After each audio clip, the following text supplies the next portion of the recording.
Well, we're going to be picking up in our study of Romans as we are having no gathered classes for the next couple of classes. And so we're going to be going through the next couple of chapters, or through chapter 12, really, at least in recorded version.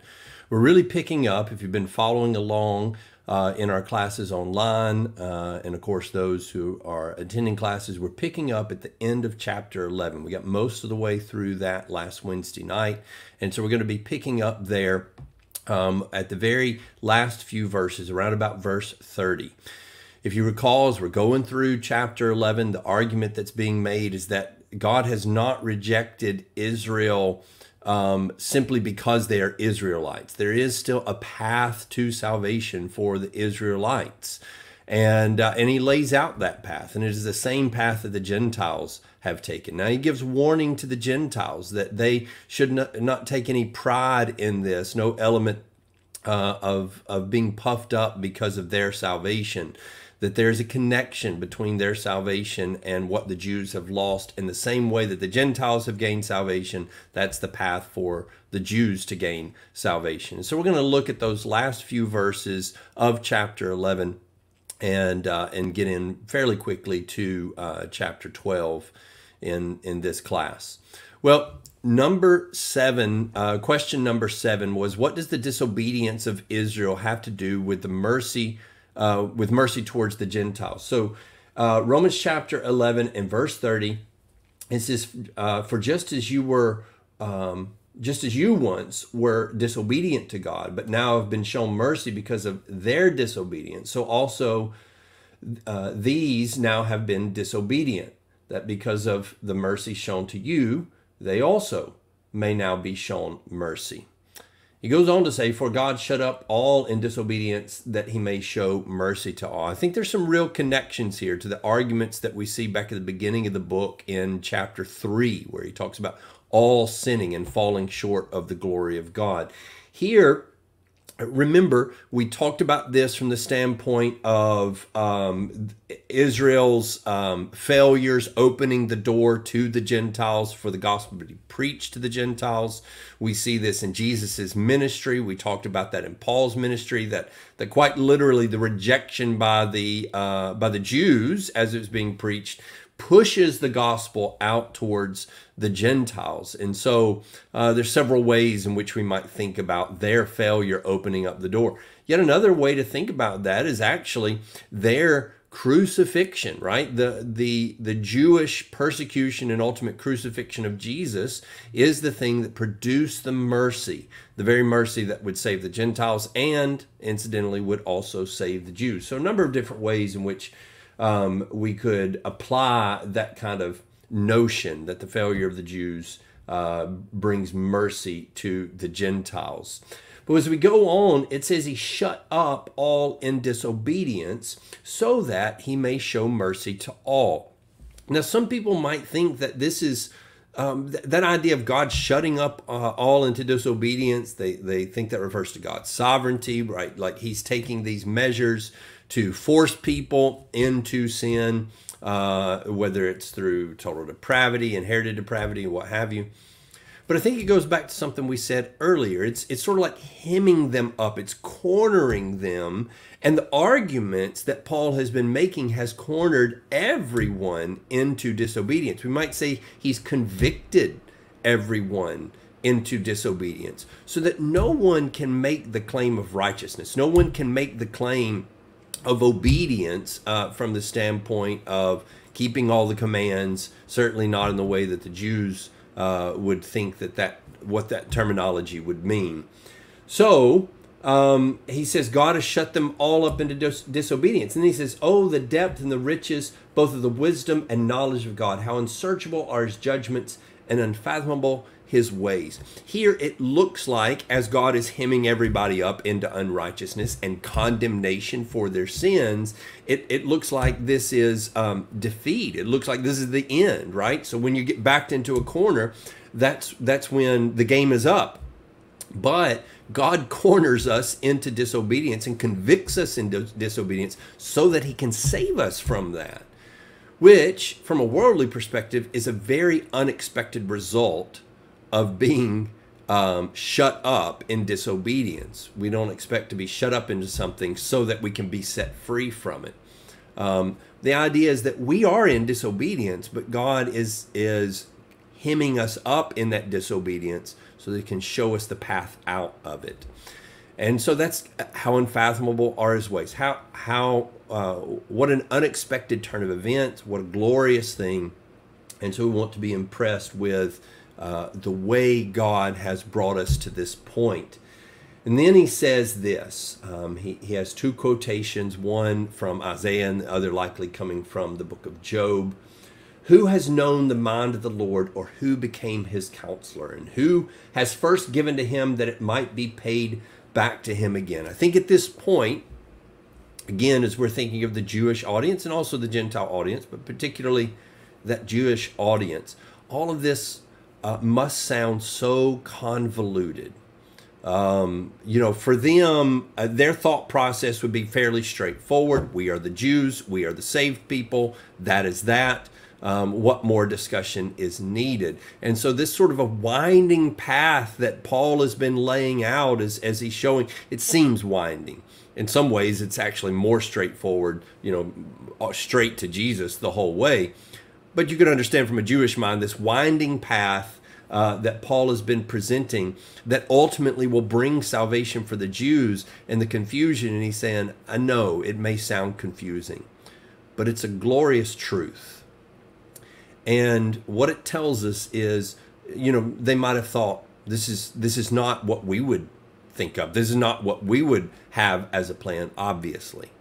But that's why we're not God's counselors. We don't tell him what to do. We couldn't give him advice in this plan. We would never dream up to go about it in this way. And then the next verse, or who has first given to him that it might be paid back to him again. Again, that sense of entitlement, that sense of that they are expecting from God something in return for something they have given him. It will never work out that way. God will never owe you anything. You will never be the first to give him anything. You will always be the recipient in this relationship. You'll always be the beneficiary, the client, the one on the receiving end of his grace. And whatever grace we return, it is never in the form of an equal payment in kind. So, for from him and through him and to him are all things. To him be the glory forever. Amen. And I think that amen really does mark the end of a long processing argument that Paul has been making up to this point. How did the Jews come to salvation? And he brings them through the process of shutting them up to disobedience, showing them that they are just as condemned as the Gentiles, that as a nation they are being rejected and they will be destroyed, just as has been prophesied so many times, that the gospel has been preached to them. They've had opportunity after opportunity to respond, and they have not. And the only way that they will get there is by looking, ironically, to the Gentiles who, at least in more frequent terms, have found that path to salvation, and so that they can find it too. And that path is recognizing God as the giver of all these gifts, and setting aside their pride, especially their pride in their identity and their physical identity, their physical connection to Abraham, and recognizing that it's more about spiritual than physical identity. So we come to the end of chapter 11 and we open up chapter 12. And as we open up chapter 12, there is a temptation to think that as we are concluding those arguments in chapter 11, that we just simply shift over to the application phase of the book. And that's a temptation in a lot of Paul's letters. We have lots of very deep and high concepts about who God is and about who Christ is, and then he shifts, usually midway through one of his letters, over into more of an application phase. We see that in Ephesians, we see that in Colossians, especially that pattern. And so people think that's the pattern here, and I think in every case that's kind of a misrepresentation. That it's not a matter of here we have theology, here we have practical, and it's almost two different letters, but rather here we have theology, and here we have the practical application that is built on top of that theology. And I think that we have that case here in Romans 2, and that there's a very deep connection that we can see between the arguments as they come to a conclusion in chapter 11 and as they begin in chapter 12. So let's open up chapter 12 and let's think about that together. In Romans chapter 12, beginning in verse 1, he says, "Therefore I urge you, brethren, by the mercies of God, to present your bodies a living and holy sacrifice, acceptable to God, which is your spiritual service of worship." Now, therefore is the word we start off with. We're still connected, see? Even though we have concluded an argument, even though he does conclude with amen in his doxology there at the end of chapter 11, he still starts chapter 12 continuing on this single letter. Therefore, based on everything I've said, now do this. So what have we just been talking about? We've been talking about the path to salvation. That path to salvation is a humble acceptance of the nature of our relationship to God. That path to salvation is looking at how the Gentiles have found salvation. Of course, it's through Christ. I mean, that's ultimately the point Paul is pressing over and over towards the Jewish Christians, is it is through Christ. So he says, now therefore, here's what I want. Here's what it looks like. Now we're getting to the practical aspects of what Paul expects from the Jewish Christians, and really from all of the Christians, including the Gentiles. So present your bodies a living and holy sacrifice, acceptable to God, which is your spiritual service of worship. Well, as we look at that, just that verse alone, I think we can make some connections as we go back to Leviticus chapter 1 and beginning in verse 3. In Leviticus chapter 1 and in verse 3, he is talking about the burnt offering. And he says, in his offering is a burnt offering, or rather, if his offering is a burnt offering from the herd, he shall offer it a male without defect. He shall offer it at the doorway of the tent of meeting, that he may be accepted before the Lord. He shall lay his hand on the head of the burnt offering, that it may be accepted for him to make atonement on his behalf. And so we have the idea of atonement, and we have the idea of acceptance. And when we go back over to Romans chapter 12, we have there that present your bodies a living and holy sacrifice, acceptable, that you may be acceptable before God. Again, in verse 2, prove what the will of God is, that which is good and acceptable and perfect. So he starts off by calling these Christians to a life of sacrifice, and he uses some of the very same language that's in Leviticus chapter 1 regarding sacrifice, that is acceptability and atonement. So start with sacrifice. That's where the law starts. That's where Leviticus starts, with sacrifice. Verse 2, do not be conformed to this world, but be transformed by the renewing of your mind, so that you may prove what the will of God is, that which is good and acceptable and perfect. As we look at verse 2, what is being asked here? How do we keep from being conformed to the world? Well, I answer that question a couple of ways, but I want to start here. It is holiness that he is calling for here. Don't be conformed from the world or to the world, but be transformed by the renewing of your mind. And so you separate yourself from the world. Going back to the book of Leviticus, that idea of sacrifice continues on through about the first 10 chapters of Leviticus. Of course, we get into the priest's relationship to the sacrifices. We get into the later chapters there of that section, and the consecration there in chapters 8 and 9. And then, of course, we have the sin of Nadab and Abihu that is recorded for us in chapter 10. But starting in chapter 11, we move on to the distinctions between what is holy and profane, what is holy and common, talking about the clean and unclean animals and clean and unclean states of being in life, whether it be periods of time in life in which we're clean and unclean, disease, clean and unclean, as well as just normal activities that make us clean and unclean. And so what separates us? What makes us common? What makes us holy?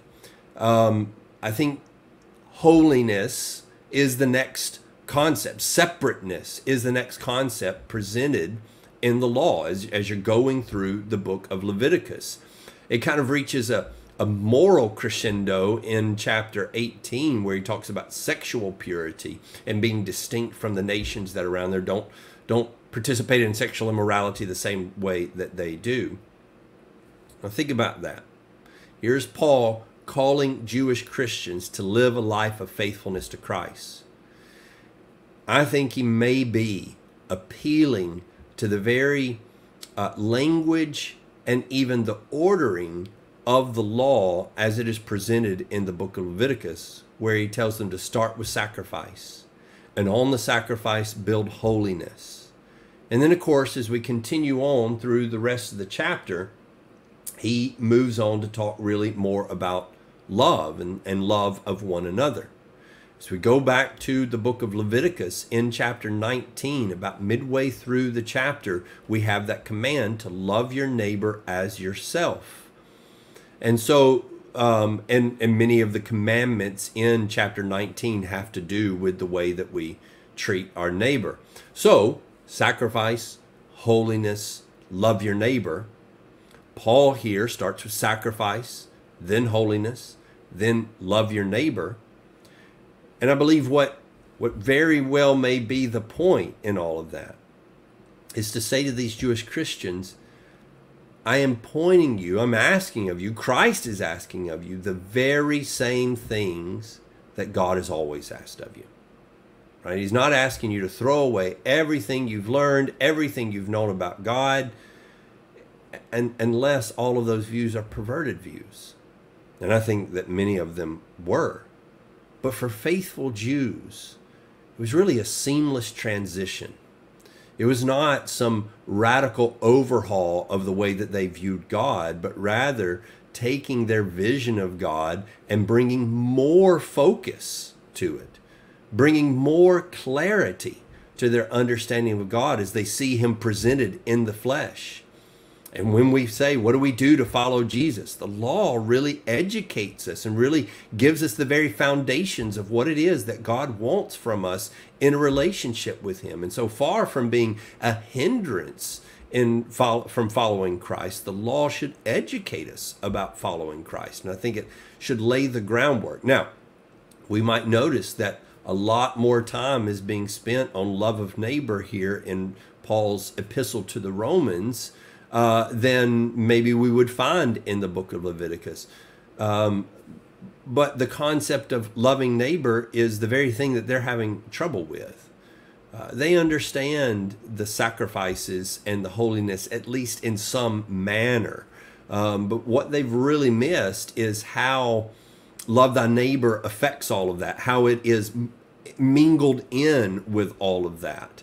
And so he spends a great deal of time. And we're going to see in chapter 13, Paul's going to come back to this theme yet again as he points to love of neighbor as sort of a summation of so much of the law. When God is telling them how to avoid mistreatment of their neighbor, he's really telling them that they ought to love their neighbor. That's the whole point of those commands. And so we'll note that, of course, as we get over there to chapter 13. But let's look through about half of the chapter here, the rest of this lesson that we're on in this class, noticing for part of this chapter what all God has to say about love of neighbor in this chapter. So, I say part of this, it will go through, I guess we are going through, I do have it all the way through. I thought we were only through verse 19, but we are going to go through the rest of the chapter in this lesson. So, rest of chapter 12.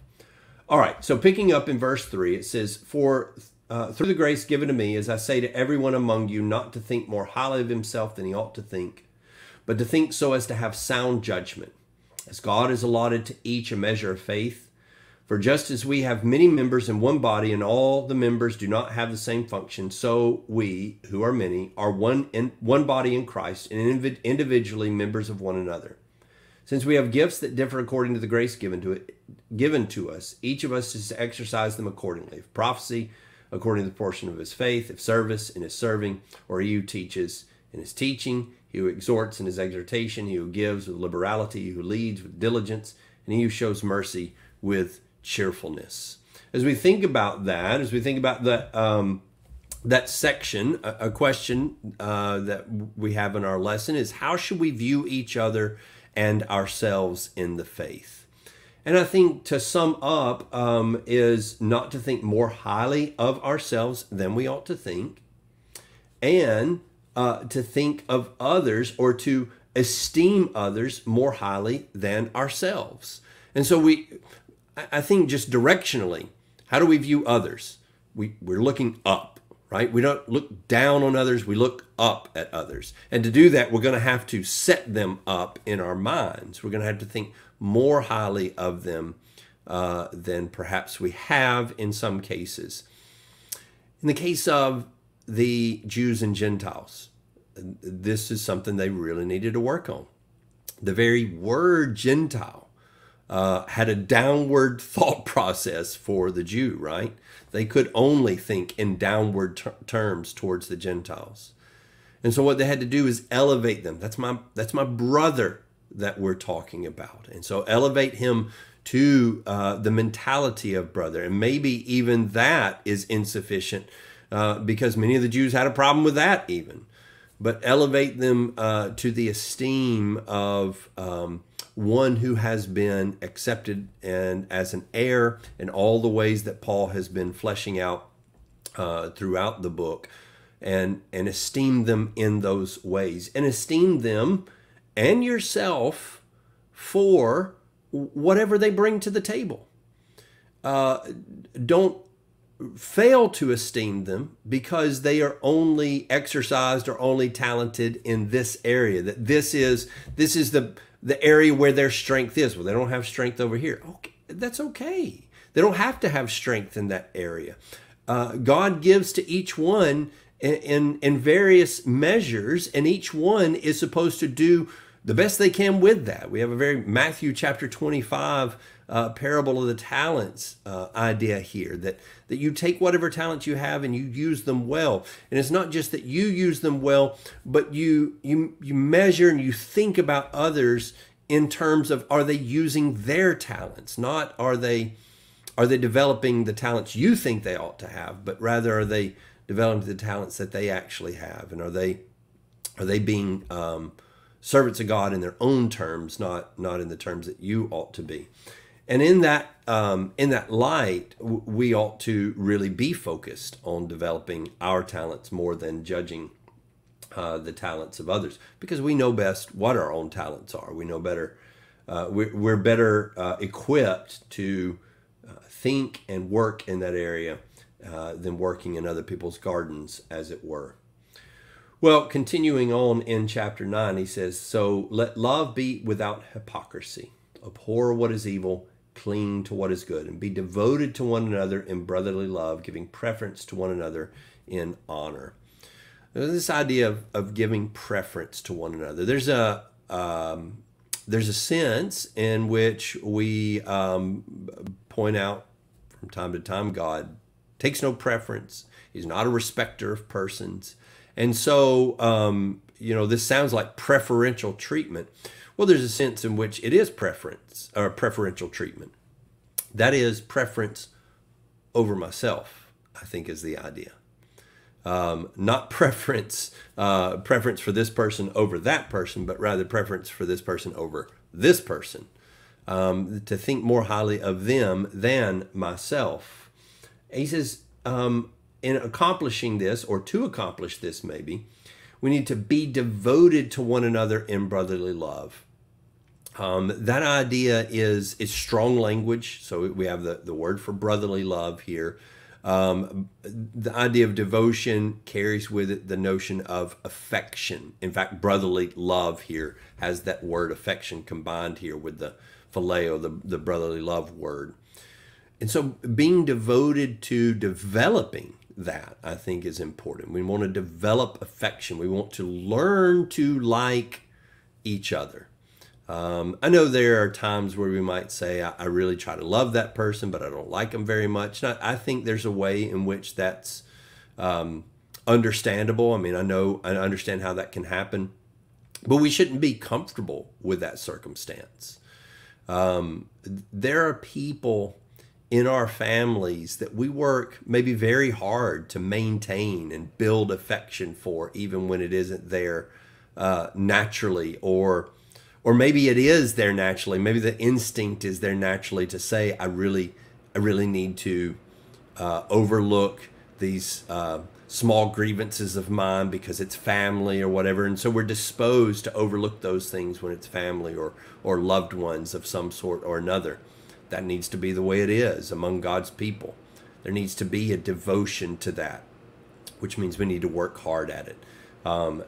That's going to come about, and we're going to see here even in these verses, that's going to come about through hospitality. It's going to come about through making connection with people and caring about what's happening to people. And we need to develop that in as many directions as we're capable of developing it in. I understand that every connection won't be as close as another, but none of them, but every person needs to be someone we want to have some connection with. Even among our family, we're going to be closer to some family members than others, but we want to have a relationship that everybody knows that they are family, that they feel like family. Well, continuing on to verses 11 and 12, he says, not lagging behind in diligence, fervent in spirit, serving the Lord, rejoicing in hope, persevering in tribulation, devoted to prayer, contributing to the needs of the saints, practicing hospitality. I think all of this falls under the heading. The question we have is, how does verse 12 fit into the surrounding verses? I think all of this falls under that heading of being devoted to one another. So not lagging behind in diligence, that goes right along with that devotion, right? I mean, we're working on this. It's not just something we're hoping happens. I mean, I hear that a lot. People say, we just hope we would be able to get some friendships there. We hope we would be able to get some relationships there. It just never happened. Don't sit back and wait for it to happen. We press and we push and we devote ourselves and are diligent towards that, fervent in spirit, serving the Lord. And even the context of serving the Lord here, I believe, is serving Him by the way that we look at our brethren.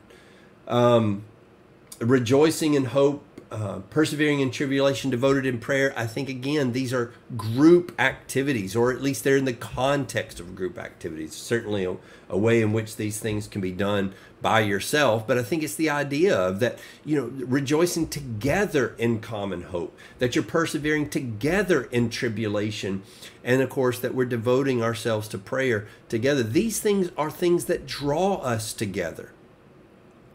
Unfortunately, I mean, I just think right now, for instance, the tribulation, if we can call it that, of coronavirus, COVID-19, and all of the frustrations that go along with that. We're all going through this together, and yet in many ways, if we're not careful, we can actually be going through that in opposite directions, even though we ought to be feeling the same suffering. We ought to be feeling a companionship in those frustrations. But unfortunately, we let our frustrations come from different sources. And we need to be careful that tribulations bring us together and not pull us apart. And again, that takes diligence. It takes devotion, hard work to maintain, to make sure that that's the direction that we're being pulled. So then contributing to the needs of the saints and practicing hospitality. Again, those more easily fall under that same umbrella. Obviously, helping those who are in need draws us together. We feel a closer relationship, both from the standpoint of the one who's doing the giving and the person who's doing the receiving, that those things draw us together. And hospitality. I just think, so much tension can be released when we're sitting across the table from each other. Companionship is created when we're sitting across the table from each other. Where bitterness grows, it can be so reduced when we share meals together. There's so much joy that can happen there, so much learning about each other and learning to enjoy each other when we share meals with one another. We've experienced that so much throughout our lives, and I think some people, maybe for various reasons, are worried or scared of practicing hospitality. Maybe they're just too busy to practice hospitality. But again, I want to press. I know right now, obviously, we're separated for a few weeks. Many of us from one another as we're being quarantined. All the more reason to take this admonition and this instruction to be devoted to brotherly affection. And as he concludes that, use hospitality. Brother, we need to be getting together. We need to be reestablishing connections that have been allowed to, I say allowed to, in many ways forced to, but I also think allowed to sort of atrophy over the last year to year and a half. And so we've got work to do. We've got building to do. And so that's an encouragement to all of us to really look to the next several months with some diligent devotion, some purpose on building connections among ourselves. I don't think we're in a situation like Rome. I don't think we have the kind of divisions that Rome had. But it wouldn't take much for us to get those. And so we need to work hard to make sure that we keep those things at bay. Well, continuing on then in verse 14, bless those who persecute you, bless and do not curse. Rejoice with those who rejoice, and weep with those who weep. Be of the same mind toward one another. Do not be haughty in mind, but associate with the lowly. Do not be wise in your own estimation. Coming up to verse 16 that we have a question about, looking at verses 14 and 15. Blessing those who persecute you. Bless and do not curse. I don't think he's talking about the world here. I really do think he's talking about among themselves. All of the context seems to be pointing among themselves. And so even, when we're mistreated by Christians, we feel maybe a greater sense of giving them what for and making sure that they know that they've hurt us. I think in the very context of this own congregation is when you've been on the receiving end of a brother who's not practicing these things. How do you respond? Bless and do not curse. Don't give back in kind. Show love in return for unkindness and even for hatred. Bless those who persecute you. Bless and do not curse. And then verse 15, rejoice. Rejoice with people who are rejoicing and weep with people who are weeping. Let me tell you, one of the things that happens when bitterness sets in is you cannot be happy for the people you are bitter against. And you cannot feel sorrow for them much either. And in fact, it ends up being the very opposite. When we are bitter towards people, then we are frustrated when good things happen to them, and we are delighted to see ill things happen to them. But it ought to be that we ought to do everything we can to enter in with them to the joys in their lives and to the sorrows in their lives and come alongside them in those things. A lot of times when we get that distance, we just, even if it's something that, I understand we don't want to rejoice with wickedness and so forth, but here somebody is celebrating something, and because we've got this distance over here because of some issues maybe unresolved, we're looking over at them and we just think, well, I wish I could join in with that, but we just don't have that kind of relationship. Part of how you get that kind of relationship is learning to rejoice with people who are rejoicing and weep with people who are weeping. And so I think that's, again, all falling under the umbrella of how do we build relationships with one another? How do we devote ourselves to affection to one another? Well, verse 16 then, he says, be of the same mind toward one another. Do not be haughty in mind, but associate with the lowly. Do not be wise in your own estimation. The solution for haughtiness. What is the solution for haughtiness here in verse 16? It is, he says, well, first of all, don't be, right? But he says, instead of doing that, the antidote to that is associate with the lowly. To develop relationships, like real relationships, with people who are lowly in the world's estimation is a great inoculation against haughtiness. In some of the relationships, some of the opportunities that I've had over the last several years, particularly in my relationships in Fiji, relationships with people who don't have a lot, and especially don't have a lot in comparison to what we would consider even moderate wealth here in America. And the way that those people respond as you have relationships with them, it is a very humbling thing. Here you, maybe you think of yourself as important, think of yourself as great in some way, and you begin to develop relationships and you see the simplicity and the joy that they have in their simplicity. And you begin to recognize how foolish you are in some of the things that you think are necessary for life, some of the things that you think are so important. And here are people whose joy is unmistakable in circumstances that you think I wouldn't be able to find joy in that. There's a humbling experience to go through that. And so I think we need that. And I think we need to look in the other direction for friendships, and learn to, as it says here, associate, find friends. I hate to say that are beneath you, because if you think they're beneath you, that's part of the problem. But find friends that certainly the world would think would be beneath you, and learn to develop those relationships. People who you think are not just financially, maybe intellectually, you don't feel like they're on the same level. All the more reason to sit down and learn from them, and that will draw you close together. So haughtiness is a thing to get past if we're going to develop good relationships.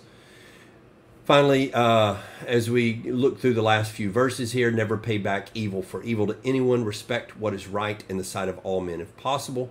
So far as depends on you, be at peace with all men. Never take your own revenge, beloved, but leave room for the wrath of God. For it is written, vengeance is mine, I will repay, says the Lord. But if your enemy is hungry, feed him, and if he is thirsty, give him a drink. For in so doing, you will heap burning coals on his head. Do not be overcome by evil, but overcome evil with good. All of this is a sort of a repetitive theme, and we see it all the way back at the beginning verses here. This idea of making sure that whatever we give in return, it's always kindness, it's always love, it's always goodness, and that's regardless of what's coming in our direction. So never pay back evil to evil. And I do think verse 18, if it is possible, so far as depends on you, be at peace with all men. I think we need to think really hard about that. Sometimes people use the if it is possible, so far as depends on you, as almost an excuse and saying, well, how can you get along with this person over here? The question is not how can you get along? The question is, am I doing everything I can on my side to get along with this person, to be devoted in affection towards this person? And if I am doing that, well, then that's all I can do. And that's all that Paul is asking of us here. But he is asking that.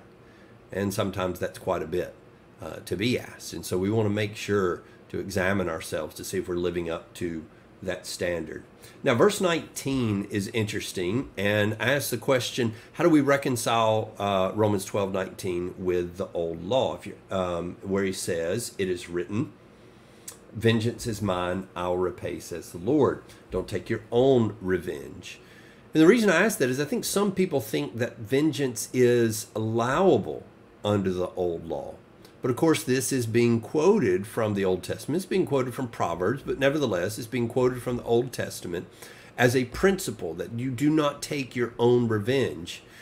I think one of the confusions is in understanding the nature of the laws and the role of the individual in bringing about justice. So, for instance, eye for an eye and a tooth for a tooth sounds to our ears like vengeance, but it is not. It is legal restriction. And so if there's an element of holding back the escalation that generally occurs in vengeance. Here, this person has done this to you, and so usually it's not an eye for an eye and a tooth for a tooth, but rather it is a slap on the face, escalated to an eye, escalated to a life, escalated to maybe a war eventually. And so it just increases back and forth, and God says, no, no, no. Someone takes your eye, you are allowed to take their eye and no more. And so he's restraining and putting restrictions in the carrying out of justice. Now, the individuals participated in that justice, but it is justice. It is not vengeance. And it was part of the civil code in bringing about that. God is not simply saying, you know, here's the Wild West and open up the doors and take your pot shots in any direction. So I think it's very important for us to understand that, because I think we almost are we almost censure God's law, the eye for the eye and the tooth for a tooth, like as if this was really not a good law after all. Gandhi said an eye for an eye leaves the whole world blind. Well, it didn't. It didn't leave that society blind. In fact, you don't have to take many eyes before people start getting real careful about how they behave. And so if those laws and if that justice is carried out, it's a great preventative. But it also keeps people, again, as I say, from the escalation. So even in the Old Testament, my point is, even in the Old Testament, vengeance was never something that God allowed, permitted his people to engage in, but always called on his people to trust in his justice, whether it be the justice that was through the law or whether it be the promised justice that he said would come in the form of judgment. And I think that would be more in line with our thinking here. So again, in the context of talking about among the congregation, right, among the people there in the group and the divisions that had occurred and the people maybe feeling like they need to really get back at, you know, they've been wrong, they've been treated poorly, and they need to let them know about it and maybe get their revenge. And God says, it'll all be set right. Now, the desire is that it all be set right in Christ. But regardless, it'll also be set right. And it may be that those people never do fully repent. Maybe they don't repent and they maintain that grudge, but not so blatantly that there's clear enough grounds to withdraw from them. Well, what are we going to do? God will take care of it. And you can be certain of that he will take care of that. Meanwhile, he says, what do? If he's hungry, you feed him. If he's thirsty, you give him a drink. And that will heap coals of fire on his head. It will burn him up. But the hope is that you overcome evil. I think the heaping coals of fire on his head, it's not just, ooh, this will really get under his skin, but rather it's almost like an ironic statement. This is the nature of God's vengeance. You really want to get at someone, treat them with all kindness. And you overcome evil with good. That's how you're going to win this battle. You want to know how to get reconciliation. It's not going back and forth and making sure you give as good as you get. But it is you maintaining kindness, you staying where you ought to be and respecting what is right in the sight of all men, you maintaining devotion to God and devotion to love of his people.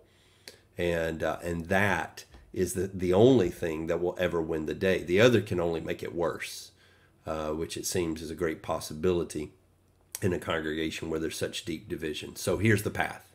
Here's the path to reconciliation. Here's the path to bringing these two sort of warring factions back together. I think he's going to continue that theme for a couple of more chapters, and so we'll carry that into chapter 13 in our next lesson. I'm going to be just posting these pre-recorded lessons. This one I'll post this evening on Sunday, and then I'll have the next one available by Wednesday night. And so check back in with us then for that one. Until then, I hope this lesson's been helpful. And we're certainly keeping everyone in our prayers, that everyone has quick recoveries, and that the spread doesn't continue too much further, and we can move past this very quickly and be gathering together for these classes once again very soon. Thank you so much for your kind attention, and look forward to our next study together.